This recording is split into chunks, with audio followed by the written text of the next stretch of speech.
I'm Ryan Carter, 36, IT guy, husband, dad, mortgage payer, grill cleaner, standard suburban package.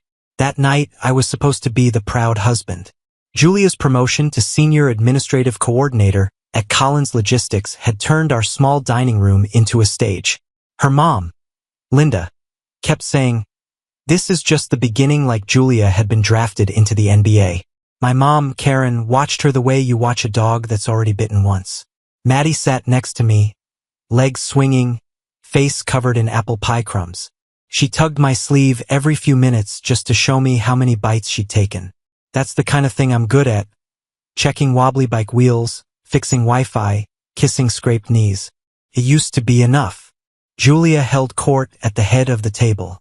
She told the promotion story for the third time. How Patrick Collins said she was the obvious choice. How he'd personally pushed it through.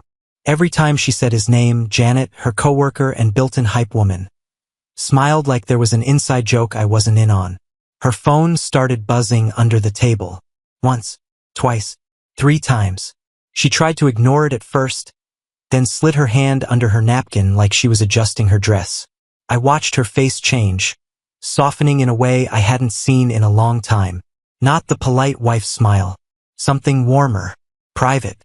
I took a sip of lukewarm beer and kept my voice flat. "Everything okay?" She didn't look at me. "Yeah, just Janet," she said, thumb moving faster than her mouth. "Janet texting you from across the table?" I asked. Janet looked up at the sound of her name, confused. Julia finally met my eyes. Her pause was less than a second, but in a marriage you feel those microseconds. "She's checking in about Monday," Julia added. "Schedule stuff." My mom saw the whole thing. I could feel her eyes on me, then on Julia, then on the phone. Karen Carter has a terrible poker face. Her jaw tightened like she was the one being lied to. The promotion letter sat on the kitchen counter, next to the gravy boat. Perfect pot roast, mashed potatoes just right, apple pie disappearing slice by slice. From the outside, it was a picture of a normal, functional family. Inside, something shifted. It wasn't a dramatic moment. No screaming, no plates thrown. Just my wife lying easily, my mother watching closely, and my daughter asking for more whipped cream while I realized I no longer believed my own "I'm just overthinking it" story. The air felt heavier. The laughter sounded half a beat late. For the first time, I didn't dismiss the knot in my gut. I didn't know exactly what Julia was celebrating that night, but I knew it wasn't just a promotion. I've never been the plate-throwing type. I don't go through purses or sniff shirts. When something doesn't add up, I don't explode, I audit. The Monday after her promotion dinner, Julia started her new responsibilities. That's what she called it. "Patrick wants me more involved. It might mean later nights." She kissed my cheek in the hallway, already half on her phone, and left smelling like the expensive perfume she saves for other people. That night, instead of watching TV, I sat in my home office with a mug of coffee I forgot to drink and a legal pad. Most husbands would have gone straight for the phone. But I'm an IT specialist. I live inside systems people forget are recording them all the time. So I started there. First, her timesheets. Julia had left her work laptop logged into the employee portal more than once. And I'm not stupid. I'd seen her entries before, the neat blocks of overtime Henderson account. Like a badge of honor. I pulled them up from memory, wrote down dates and hours. Second, badge logs. Nobody thinks about the badge system until it fails. Collins Logistics uses a standard access control server. I've set up the same software for clients. A couple of calls under the guise of consulting curiosity. Some social engineering with a junior admin who wanted to sound helpful, and I had what I needed, anonymous export, for testing. Third, our cell account. Joint plan, shared login, months of location pings and call details. Nothing illegal. Nothing dramatic. Just data. I lined it all up on the desk, dates, times, places. The way I would if I was debugging a network issue. Wednesday. Timesheet said she was at the office until 9:30 p.m. Badge logs showed her out at 7:12. Our phone's GPS had her parked downtown, 3 blocks from the Marriott, from 7:38 to a little after 11. Thursday. Late night for Patrick, according to her text. But the badge said she never scanned back in after lunch. The phone said she'd crossed the river at 3, stayed on the other side until almost midnight. I told myself there had to be an explanation. Glitch in the logs. GPS being weird. But it kept happening. Different days, same gaps. Overtime entries on nights her badge left early. Pings near the same hotel over and over. I wrote each mismatch on the yellow pad, one under the other, until it stopped looking like coincidence and started looking like a pattern. By 1 a.m., my hand hurt from writing. The house was quiet. From down the hall, I could hear Maddie rolling in her sleep, mumbling to herself. I sat back in my chair, stared at the columns of numbers and addresses and times. I'd started the night trying to prove I was just paranoid. I ended it with a different problem. I didn't just have a bad feeling anymore. I had logs. I had locations. I had the beginning of a story. And every new line I added made it clearer that I really didn't want to read the ending. If you want to test how sick a marriage is, don't go to counseling. Go to brunch with both families and watch who's actually eating. I picked the downtown cafe because it felt neutral. Brick walls, fake rustic tables, too loud music. Maddie could drown pancakes in syrup. The adults could pretend everything was normal and I could watch. Julia showed up looking like she dressed for a company photo. Hair perfect, new blouse. That "I'm doing great" smile she'd been practicing since the promotion. My mom, Karen, hugged her, but it was the kind of hug you give a stranger at a funeral. Linda, her mom, immediately launched into talking about Julia's trajectory. Janet slid into the booth next to Julia like she belonged there. She kept dropping Patrick's name into every other sentence. Patrick said this.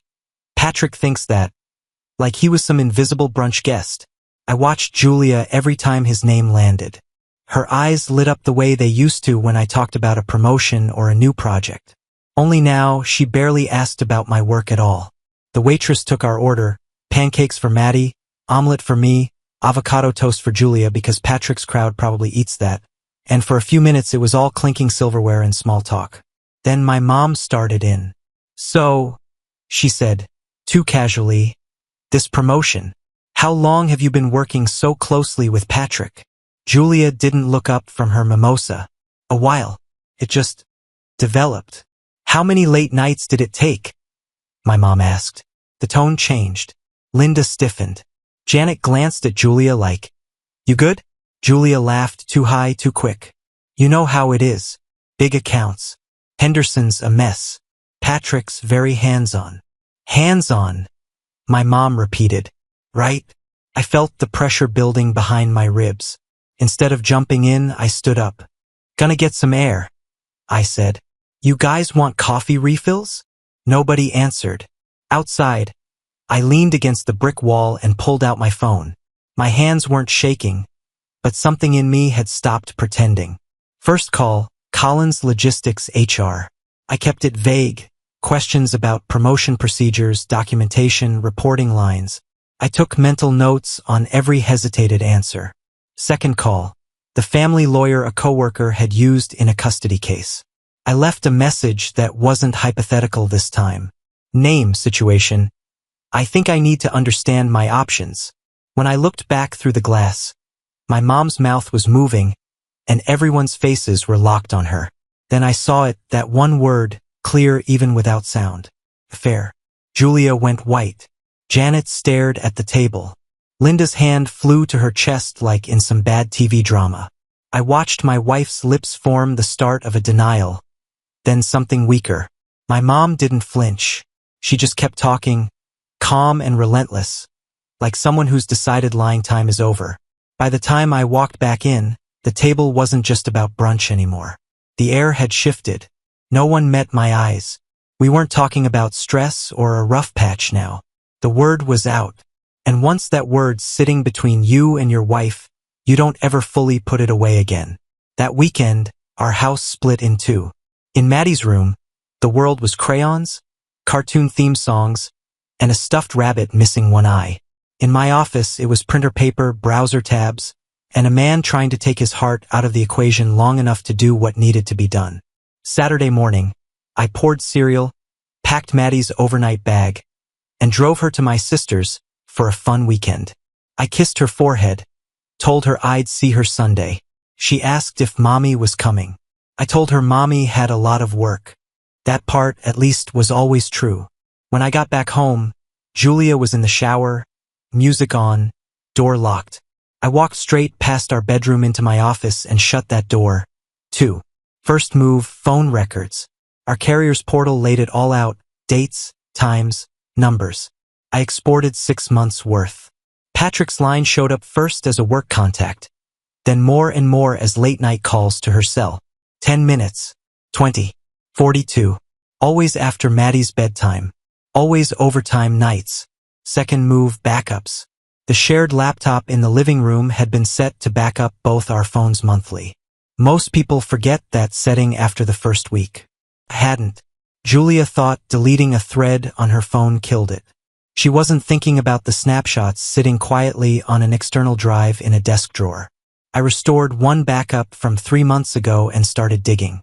Most of it was normal marriage noise, kid pictures, grocery lists, memes. Then the pattern shifted. Patrick, saved under his full name like she didn't even feel the need to hide it. At first it was work. Then it wasn't. Jokes about escaping the zoo of the office. Complaints about me being checked out and boring. His "You deserve more, Julia." Her "You make me feel seen."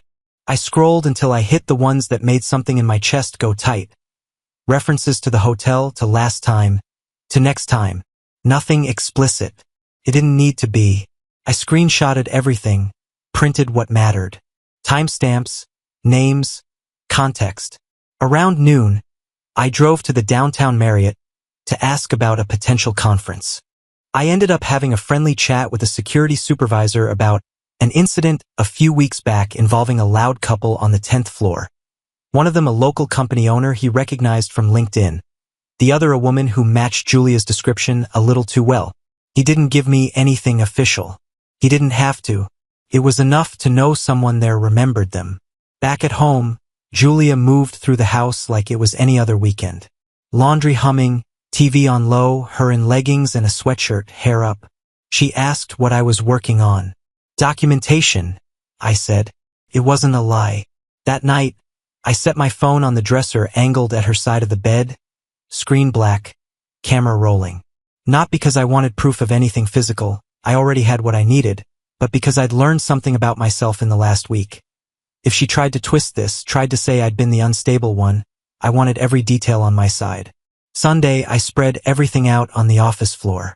Phone logs, GPS locations, screenshots, notes from my calls. I used a highlighter like a scalpel, cutting away anything emotional, circling only what a judge, a lawyer, or an HR investigator would care about. By late afternoon, the picture was complete enough that I didn't have to guess anymore. This wasn't a misunderstanding. It wasn't a one-time mistake. It was a running side life with her boss, organized and maintained and justified. I stood in the doorway and watched Maddie color at the coffee table while Julia scrolled her phone on the couch. For a second, the urge hit me hard, to walk over, put everything in her lap, and demand answers right there with a cartoon playing in the background. Then I remembered how easily she'd lied at that dinner, how fast she'd reached for Janet, like a spare key. If I confronted her without a plan, she'd gaslight, cry, twist, and turn me into an unreasonable husband in front of everyone who mattered. I wasn't going to let that happen. Not in front of my daughter. Not this time. So I went back into the office, closed the door, and kept building the case. I picked the kitchen table on purpose. Not the bedroom, not the driveway, not some parking lot argument where the neighbors could pretend not to listen. The same table where we'd planned birthday parties, paid bills, cut up Maddie's chicken nuggets. If our marriage was going on trial, it was happening there. Dinner was painfully normal. Mac and cheese for Maddie, frozen vegetables, store-brand juice. Julia talked about some office drama, careful not to say Patrick's name too often. I nodded in the right places and focused on getting my kid to eat 3 more bites. Afterward, I read Maddie a story, tucked her in, checked that her nightlight was on. I kissed her forehead and told her I loved her. I meant it more than I ever had. When I came back downstairs, Julia was rinsing plates. I sat at the table and put the manila folder down in the center. "Can you sit for a minute?" I asked. She dried her hands slowly, already wary. "Is everything okay?" "That depends," I said. She sat opposite me. I let the silence stretch. "How many late nights have you been working for Patrick?" I started. "Calm down. Just ballpark." She didn't blink. "I don't know. A lot. You know how it's been." "And the Henderson account. That's the one keeping you at the office?" I asked. "Yeah. I've told you this, Ryan. Why are you asking me like?" I opened the folder. Timesheets on one side. Badge logs, GPS screenshots, printed texts on the other. I walked her through it like a bug report. "Here you log overtime. Here your badge clocks out early. Here your phone parks at the Marriott. Here's Patrick texting you about how last night was incredible." Her face drained, then hardened. "You went through my phone?" "I went through the backups," I said. "You're not that good at deleting." I looked her in the eye. "Are you having an affair with Patrick?" First came denial, then anger, then the stall. "It's complicated," she said. "No," I replied. "Complicated is our schedule. This is simple. Yes or no." She stared at the table. "I don't know what you want me to say." "Do you love him?" I asked. "I don't know." "Do you love me?" Longer pause. "I don't know that either." Something in me went very quiet then. Not broken, just done. In that silence, I realized I wasn't negotiating for my marriage anymore. I was deciding what kind of man my daughter was going to watch me be. After the kitchen, the house didn't feel like a home anymore. Felt like a crime scene. Julia packed a small overnight bag. Just enough to be temporary, just enough to keep one foot in. She said she was going to stay with her mother for a few days, until we cool off. I didn't argue. I helped her carry the bag to the door because I'm still that guy. I hold doors even for people walking out of my life. When it clicked shut behind her, the silence was thick. No TV. No dishwasher. Just the refrigerator humming and the faint sound of Maddie snoring through the wall. I lay in bed staring at the ceiling, replaying the words. "I don't know. It's complicated. I don't know if I love you." It's funny how fast a decade can shrink down into 3 sentences. At 2:17 a.m., I gave up on the idea that sleep was going to fix anything. I got up, padded down the hallway, checked on Maddie, hair everywhere, drooling on her pillow, clutching that one-eyed rabbit. She was the only thing in that house that still felt solid. In my office, I shut the door and turned on the desk lamp. The manila folder sat where I'd left it. Evidence. Facts. The corpse of our marriage in paper form. I picked up my phone and scrolled to the number the lawyer had left in his voicemail. "David Brennan," he answered, voice rough but awake. "You okay, Mr. Carter?" "No," I said, "but I'm clear." This time I didn't dance around it. I laid it all out. Affair with her boss, timesheet games, hotel nights, the way she'd already started painting me as controlling to her friends. I asked what mattered in court and what was just pain. We talked about custody, property, fault, what judges look for, what I needed ready before she realized how much trouble she was actually in. By the time the first gray light showed through the blinds, I knew my position. Primary custody, the house, clean separation from any debt she built trying to find herself. I didn't feel victorious. I felt like a surgeon signing off on an amputation. The marriage was gone. The only thing left to save was my kid's future, and the man she was going to learn about men from. 2 days later, I sat in a glass-walled conference room on the 15th floor, facing the city I'd been driving through like a ghost. The table was dark wood, the kind people buy to make bad news look professional. My lawyer, David Brennan, had his files lined up in front of him, color tabs, neat stacks. Across from us, Julia's attorney sat with a thinner folder and the tight smile of someone who hadn't seen the whole board yet. Julia walked in last. She wore her office armor. Blazer, heels, makeup just shy of too much. For a second, her face softened when she saw me, like she thought maybe we could talk as husband and wife before the legal part started. That version of us was dead. I wasn't there as her husband anymore. I was Maddie's father and Brennan's client. That was it. We did the introductions. Everyone pretended this was just another meeting. David started simple. Grounds, adultery. He said it calmly like a diagnosis. Julia flinched, then tried to recover. Her lawyer cleared his throat and started in with the script. Allegations, emotional tension, misunderstandings. David let him talk himself out, then opened our main folder. We didn't dump everything at once. We walked her through it piece by piece. Timesheets versus badge logs. Badge logs versus GPS versus Marriott receipts. Her lawyer shifted in his chair, already recalculating. Then came the printed messages. Patrick's number, his name, his words. Last night was incredible. You deserve more than the life you're in. I'll handle it if anyone asks. Julia's eyes filled, but not with guilt, with realization. She hadn't known how much I'd seen. David slid out the last document. An internal statement from Collins Logistics. Patrick, in polished HR language, describing an inappropriate situation with a subordinate. Lines about her emotional confusion and his efforts to de-escalate. It was basically him tossing her under the bus in corporate. That one hit her like a slap. Whatever fantasy she'd built about the two of them didn't survive that paragraph. I watched her look at me then, like maybe I'd jump in, defend her, share the outrage. I didn't. When the talk shifted to terms, David didn't raise his voice. He just laid out the offer. I keep the house. I get majority custody. She resigns from Collins Logistics. In return, we don't involve law enforcement over the timesheet fraud or push the company harder.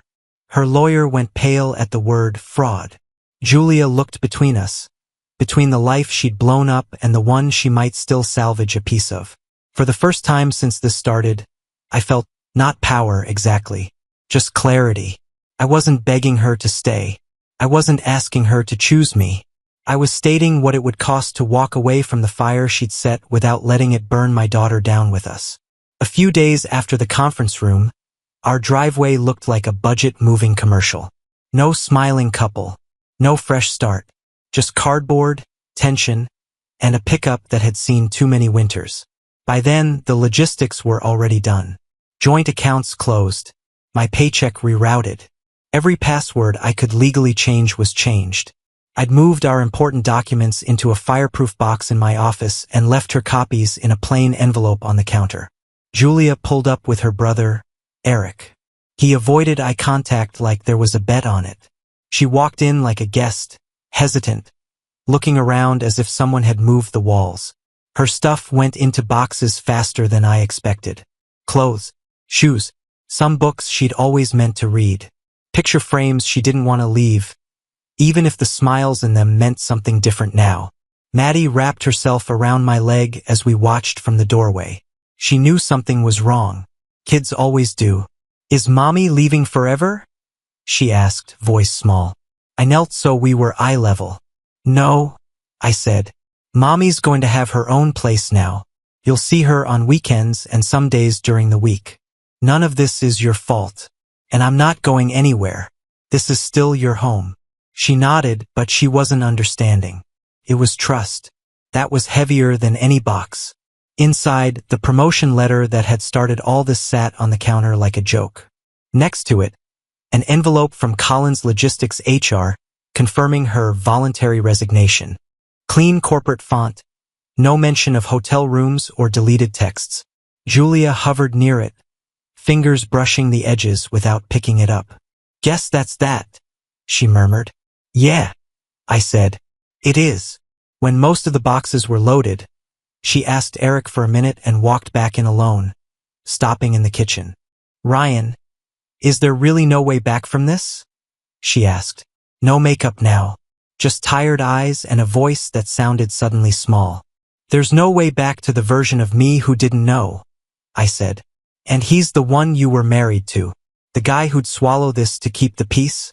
He doesn't get to raise Maddie. She swallowed, looked down, then nodded once. No big scene. No begging. Just quiet acceptance of the corner she'd helped paint herself into. From now on, use the parenting app, I added. Schedules, changes, everything. Keeps things clear. Okay, she said. We walked to the driveway.